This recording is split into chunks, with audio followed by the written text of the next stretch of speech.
ወይዘሮ ዝናሽ እንደፎከረችውም ሀምላልን ወደ እስር ቤት አስገብታታለች። ሀምላል በአሁኑ ሰዓት በእስር ቤት እየተሰቃየች ትገኛለች። ሆኖም እነ ወይዘሮ ዝናሽ ደስታቸውን እያከበሩ ነው።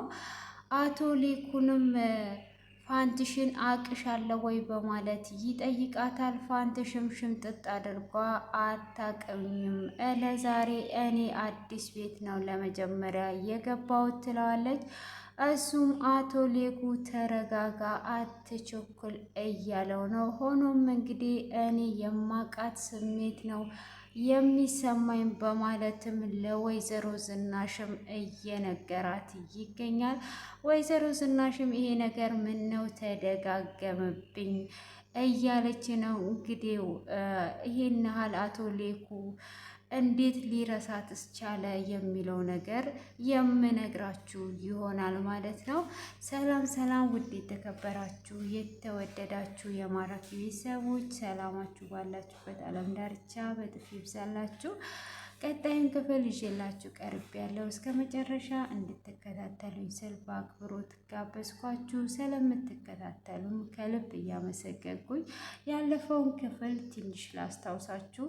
እንግዲህ ለኤሚ የምሰጣት ፋንቱ መሆኑን ሀምላል በሰማች ጊዜ እጅግ ነበር ያዘነችው። በፍጹም እኔ ጎዳና መመለስ የለብኝም፣ ራሴን ማጥፋት አለብኝ፣ እዚህ ላይ መኖር የለብኝም፣ ወይም ደግሞ ህይወታቸውን ማመነቃቀር አለብኝ። እኔ ጎዳና ወጥቼ እነሱ ተደስተው በፍጹም አይኖሩም በማለት የለስላሳ ጠርሙስ ሰብራ ኤሚን ለመግደል እያለች እንግዲህ ኤሚና ቅመሜ በር ዘግተው ቶሎ ድረሱልን በማለት እንግዲህ ለናሆምም ደውለውለት ነበረ።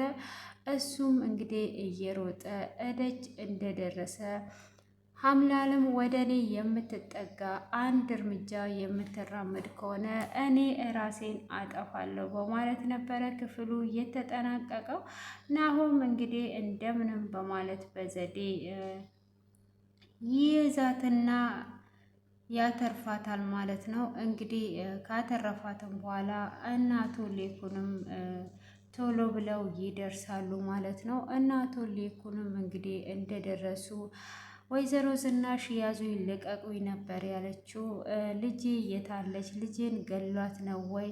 ልቀቁኝ እገላታለሁ በማለት ስትል እንግዲህ እንደምንም ብለው ወይዘሮ ዝናሽም ሳትመታት ወይዘሮ ዝናሽም ፖሊስ ይዘው ነበረ የመጡት ማለት ነው። ፖሊሶች ውጪ ናቸው ያሉት፣ ገብተው ይዘዋት እንዲሄዱ አድርጉ፣ ልጄስ የታለች እያለች እንግዲህ ስትጠራና ስትጨው ኤሚም ካለችበት ትወጣለች። ኤሚም ካለችበት ከወጣችና እሷንም ከያዟት በኋላ በል ፖሊሶቹን ጥራልኝና ይዘዋት ይሄዱ በማለት ስትለው እንግዲህ ኑሃም ሊጠራ ፈቃደኛ አልነበረም። ሆኖም ኑሃሚንን ጥሪልኝ እያለች እንደምንም ፖሊሶቹ ገብተው ሀምላልን ይዘዋት ይሄዳሉ። ሀምላልንም ይዘዋት ከሄዱ በኋላ ስትሄድ እጅግ እያለቀሰች ነበረ።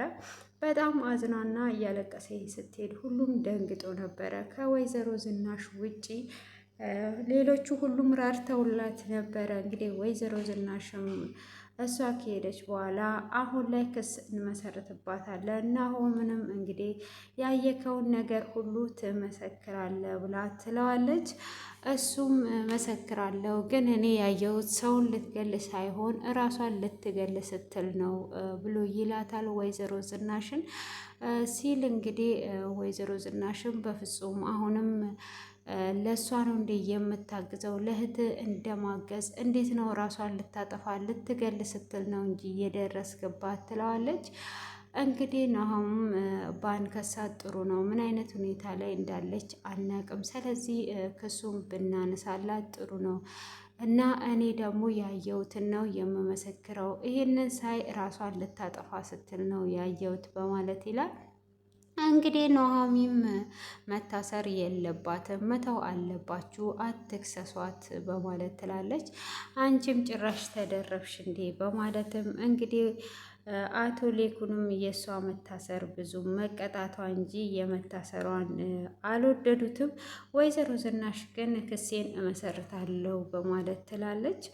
እንግዲህ ወይዘሮ ዝናሽም እንደዛ ካለች በኋላ ኤሚም እንግዲህ እንድትታሰር ነው የምትፈልገው። እሷም በዛ የንዴት የተነሳ ማለት ነው። ሆኖም እንግዲህ እንደዛ ቢሆንም ሀምላልም የሄደችበት እስር ቤት ቁጭ ብድግ ሲያደርጓት ነበረ። የሻማት ትፊ እንደዚህ ነው እያሏት እንግዲህ የዚህ የበረንዳ እንትኖችን ቋንቋዎችን እያወሩባት ነበረ። እሷም ሻማ ምን ያደርግላችኋል መብራት እያለ ስትል እንግዲህ የኤሚን ባለቤት የቅመም እናት እዛ እስር ቤት ነው ያለችው እና እባክሽን እቺ አታውቅም ታያት እያለች እንግዲህ ልታስተዋት ሞክራለች። ሆኖም ኤሚም የኤርሚያስ ሚስት እንግዲህ አንዳንድ እያሉ እያወሩ ሲያወሩ አንቺ ለምንድን ነው እዚህ እስር ቤት እየገባሽው ብላ ስትልም እንግዲህ ገላዬን እየሸጥኩ ነበረ የምኖረው ድንግልና 700 ብር ነው እየሸጥኩት አለች። እና እርካሽ ነው የሸጠችው። እዚህ ጋር 700 ብር ነው እንዲህ የሚሸጠው? ይሸጣል እንዴ? ግን ይሸጣል ወይ? 700 ብር ነው የሸጥኩት አለች። ማለት ካገባች በኋላ ነው የሸጥኩ ያለችው። ማለት ድንግልናው እያለ ነው እንዴ ልጅቷን የወለደችው? እሱ ጋር እኮ ጥያቄ ነበረኝ። እስቲ ሼር አድርጉልኝ። እና 700 ብር ነው የሸጥኩ ልጄን ያስተዳደርኩ ስትል ልጅቷን ስትወልድ ድንግልናው ነበረ። ከዛም በኋላ ነው የሸጠችው ማለት ነው። እሱን ነገር እንዲያብራሩልኝ እፈልጋለሁ። እንዲህ ሰሞኑን እዚህ እነ ዩቱብ ሰፈር ድንግልና በስቷል እና ደግሞ የዚህ የባሰ ነው ወይስ ተሳስቷ ነው ካነጋገሯ? ድሮ ለማለት ፈልጓ ነው።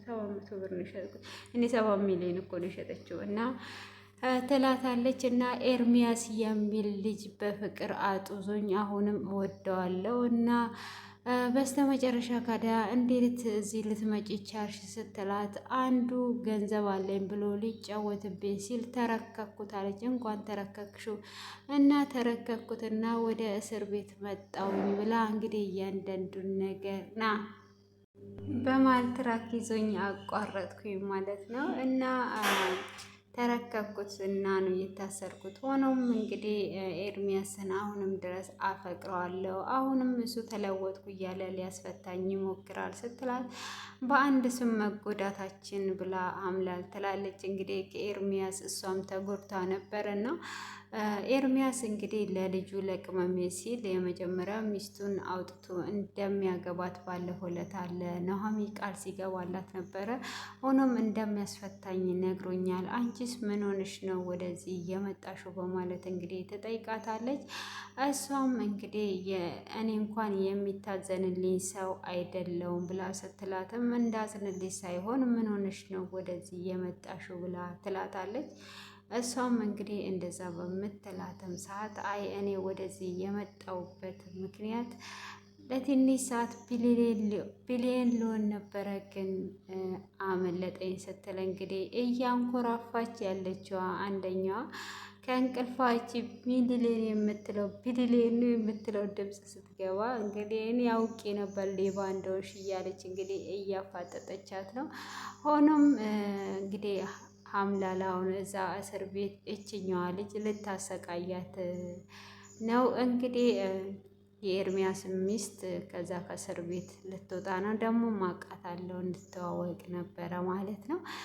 እና ሆኖም እንግዲህ ወይዘሮ ዝናሽ ክሱን መስርታባታለች ማለት ነው። ወይዘሮ ዝናሽ እንግዲህ ክሱንም መስርቼበታለሁ በማለት ለአቶ ሌኩ ትነግረዋለች። አቶ ሌኩንም ለምን መሰረትሽባት ሲል እናንተ ግን ጤነኛ ናችሁ እንዴ? ልጄን እኮ ልትገላት ነበረ። ልጄ እስካሁን ራሱ ከድንጋጤ አልወጣችም። ስለዚህ የእጇን ማግኘት አለባት ብላ ትላለች። እንግዲህ ወይዘሮ ዝናሽ እንደዛ በምትልበት ሰዓት ግን አልገረመሽም ወይ የፋንቱ ነገር? ለልጃችን እንዴትስ እንደዚህ ልታደርግላት ቻለች? በዛ ላይ ደግሞ ፋንቱን የማቃት ያህል ስሜት ይሰማኛል ብሎ ለወይዘሮ ዝናሽ ይነግራታል። ወይዘሮ ዝናሽም ምነው ይሄ ቃል ተደጋገመብኝ ምንድን ነው እሱ ብላ ትለዋለች። አይ የማቃት ስሜት ስለተሰማኝ ነው በማለትም ይነግራታል ማለት ነው። እንግዲህ እሷ እዚህ ጋር እሱ የመጀመሪያ ሚስቱ ስለሆነች ግን እንዴት ይሄን ያህል የፈለገ ነገር ብትቀየር የፈለገ ብትለወጥ አቶ ሌኩ እንዴት በአንዴ ሊያውቃት አልቻለም? እንዴት ሊያውቃት አልቻለም? ማወቅ ነበረበት እንዴ? የልጁ እናት ሆና እንዴት ሊያውቃት አልቻለም? የፈለገ ብትበሳቀል ምንም ብትሆን እንትን ዲዛይኗ እኮ አይጠፋም፣ ሸክሏ እኮ አይጠፋም ነበረ።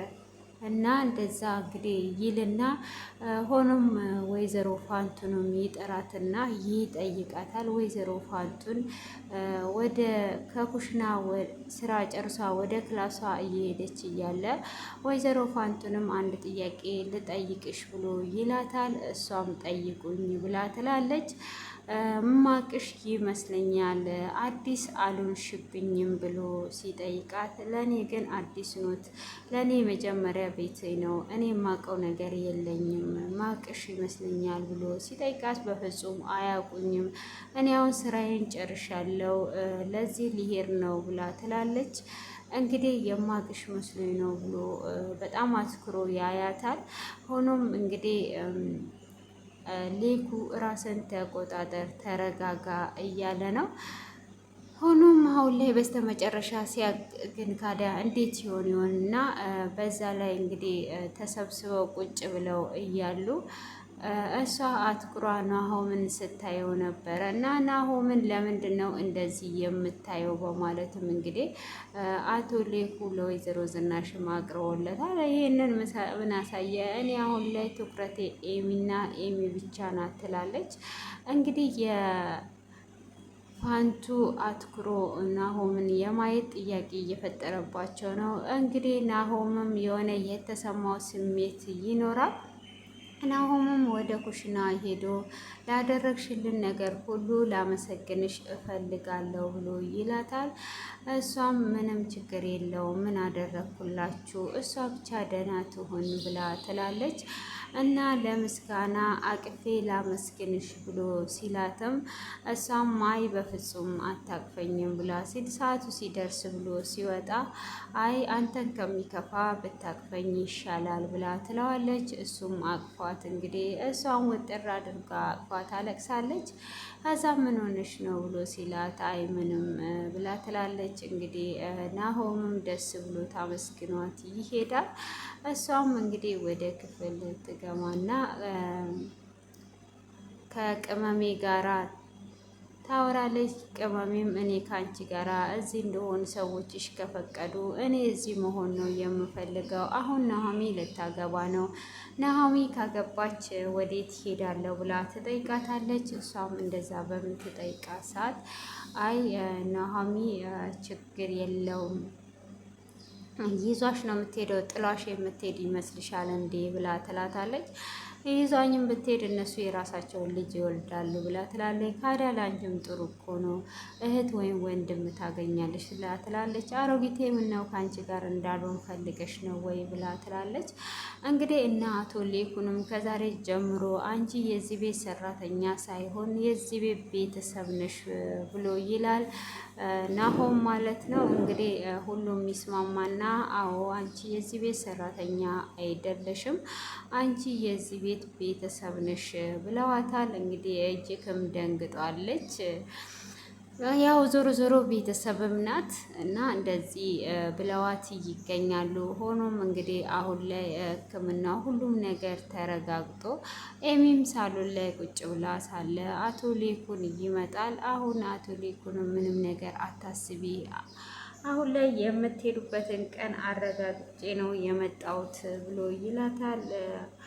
እሷም እንግዲህ እሺ መቼ ነው የምንሄደው ብላ ስትለውም እንግዲህ ከ5 ቀን በኋላ ትሄዳላችሁ ብላ ስትል እማዬ ከኔ ጋራ ትሄዳለች አይደል ወይ ብላ ስትለውም አዎ ሁላችሁም ብትሄዱማ ደስ ይለኝ ነበረ፣ ችግር የለውም አንቺን ደስ ካለሽ።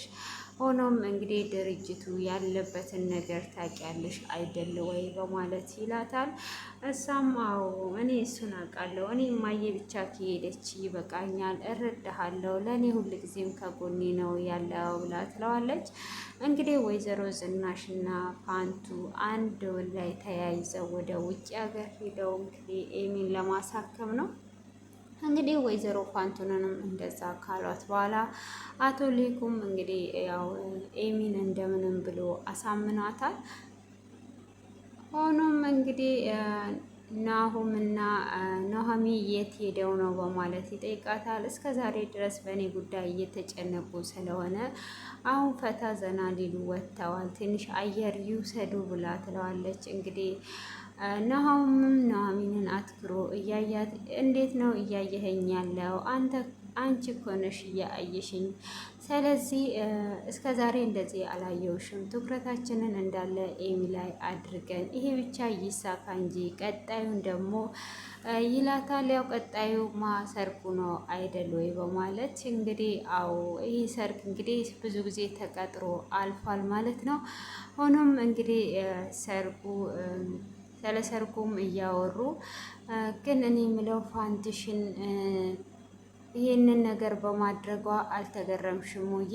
ለኤሚ እኮ ህይወት ነው እየሰጠቻት በማለትም ስለ ፋንትሽ እኔ አመሰግንሻለሁ፣ አንቺ ባታመጫት ኖሮ እህቴ ልትድን አትችልም ነበረ ብሎ ይላታል። እሷም እንግዲህ ስትል ወይዘሮ ፋንቱ በጣም አትኩራ አንተን እያየች ናት። እኔ እንደውም እጮኛዬን ለምንድን ነው እንደዚህ የምታየው ብዬ ልናገራት ነበረ።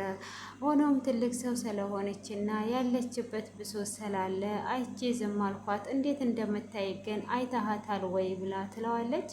እንግዲህ እሱም ተያት ብሎ ይላል። ቅናት ተጀመረ በማለትም የኔ ተላልፎብሽ ነው እያለ እንግዲህ እየተሳሳቁ አሁን ላይ ሄደን ስለሰርጉ አንዳንድ ነገር እናውራ ብሎ ይላታል። እንዴ ስለሰርጉ እኮ ብዙ ጊዜ አውርተን ሁሉንም ነገር አስተካክለናል፣ ምን ነው ረሳህ እንዴ ብላ ትለዋለች። ለማደስም በማለት እንግዲህ ተያይዘው ይሄዳሉ።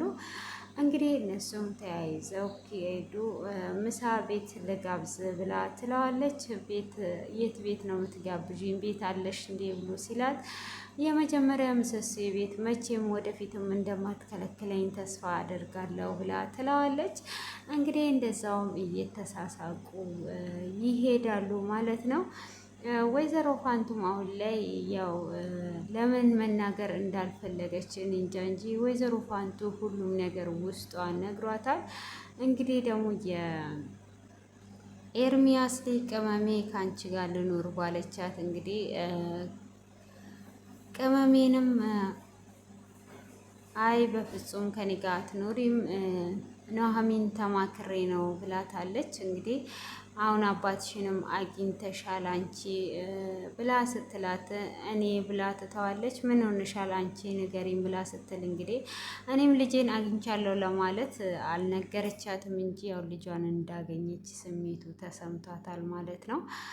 እንግዲህ አሁን ላይ በጣም ደስ የሚል ሁኔታ ላይ ነው ያሉት። ከሀምላሉ ውጭ ያሉት ሁሉም ነገር ተስተካክሏል። ያው የመጨረሻ የክፋት ጥግ መጨረሻው ውድቀት ነው የሚሆነው ማለት ነው። የሰው ልጅ ክፋትን ነገር ሲያደርግ ክፉ ነገርን አድርጎ መቼም ወደ መልካም ነገር ይሻገራል ማለት አይደለም። ከክፉ ምንም ነገር የሚያስተምር የለም። እሷ እንግዲህ ያ ሁሉ ነገር ተሰጥቷት ያ ሁሉ ብር ተሰጥቷት ቢሰላላላት ያንን ክፋቷን ብቻ ስለምታስብ ተመልሷ እንግዲህ ወደ እስር ቤት ገብታ እስር ቤት ውስጥ እየተሰቃየች ትገኛለች። ገና እሱንም የሚያስፈታት ሰው የለም። እንግዲህ ወይዘሮ ዝናሽ ውስጡ አራርቶ ክሱን ካላነሳችላት በስተቀረ ሆኖም እንግዲህ ሁሉም ትፈታ እያለ ደግሞ ቤተሰብንም ትበጠብጣለች በማለትም እያሰቡ ነው እንጂ እንድትፈታም ያስባሉ ማለት ነው። ሆኖም እንግዲህ ኑሃሚንና ኑሃም ከሄዱበት ይመለሱና ይኸው እስከ ቤት ድረስ አመጣው በማለት እንግዲህ እየተቀላለዱ እኔም ከዚህ መኪና ውስጥ ባልወርድ ደስ ይለኝ ነበረ እያለች እንግዲህ ሆኖም ከንፈሩን ልትስም ስትል ዳግም ያያታል። ዳግም ብለው ከንፈሩን ከመሳም አቁመዋል ማለት ነው። እንግዲህ ዳግም እና ኑሃሚን እንደሚጋቡ ጥርጣሬ ነበረኝ እና ለዛ ዳግም ሲያያት መሳሙን አቁማለች ማለት ነው። እንግዲህ ስለ ዳግምም ተወርቶ ነበረ። ዳግም ባለ ውለታችን ነው ዳግም ያደረገልን ውለታ ብሎ እንግዲህ ወይዘሮ ዝናሽን ሲል እኔ እኮ እናቱ ነኝ ለሱ አባቱ ነው እያለች እንግዲህ ውለታውን ብዙም ይሄን ያህል አላጋነነችውም። አቶ ሌኩ ግን ገነን ገነን አድርጎታል። ማግነን ነበረባት ወይዘሮ ዝናሽ እና ለማንኛውም ከፈራቸውን ሲሳሳሙ ነው ያለቀው ማለት ነው። በዚህ የያዙት ማለት ነው። እና ሼር አድርጉና እኔ ጥያቄ የሆነብኝን ነገር ይመለስልኝ ማለት ነው። ወይዘሮ ፋንቱን አቶ ሌኩን ለምን አላወቃትም? እና የኤርሚያስ ሚስት ደግሞ ከወለደች በኋላ ድንግልናዋ እንዴት መጣና ሸጠችው? ወይስ ስሙን ነው እየሸጠችው? እና እሱን ነገር ማወቅ ስለምፈልግ እናንተ ደግሞ የምታውቁ ኮሜንት ላይ አስቀምጡልኝ። እኔ እኮ እንደዚህ አይነት ጥያቄዎች ሲመጡብኝ በቃ እንቅልፍ ራሱ አይወስደኝም እና ኮሜንት ላይ አስቀምጡልኝ እንድተኛ ማለት ነው። እንዴት ነው ከወለደች በኋላ አግኝታው እየሸጠችው ወይስ የት ገዝታው ነው እየሸጠችው ወይስ ምንድን ነው? ወይስ ሰሞኑን ቶክቶክ ላይ ያወሩት ነገር እሷ ሰፈርም ነበር ወይ የሚለውን ዝርዝር አድርጋችሁ ኮሜንት ላይ በማስቀመጥ ጠብቃለሁኝ ማለት ነው። እና አቶ ሌኩንም በጣም ገርሞኛል። ወይዘሮ ፋንቱን እንግዲህ ይህንን የመሰለ ሸበላ ሰጥታው መርሳቱ ወይ ጉድ! ወይ ጉድ! ጉድ እኮ ነው ዘንድሮ።